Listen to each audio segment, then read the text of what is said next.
পিকনিকত আহিছো ওচৰ চুবুৰীয়া গোটেই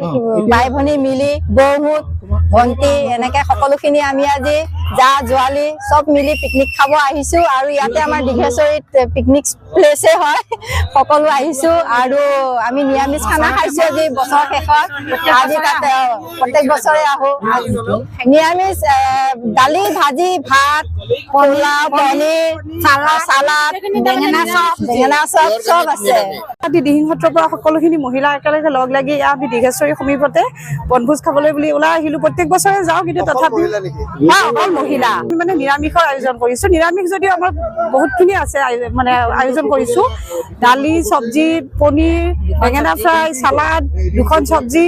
ঢেৰ আৰু মানে আমি ভাবিছো যে ফূৰ্তিটো আচল আৰু মানে মাছ মাংস খোৱাটোৰ কথা নহয় এনে 31 ডিচেম্বৰ 1 জানুৱাৰী আহিয়ে আছে আমি মাছ মাংস খামেই গতিকে সেইকাৰণে এদিন ভাবিছো যে মানে নিৰামিষ হলে ফূৰ্তিটো মানে হেৰি হ'ব নালাগে এনেও দেশত চাৰিওফালে মানে বেয়া হেৰি হৈয়ে আছে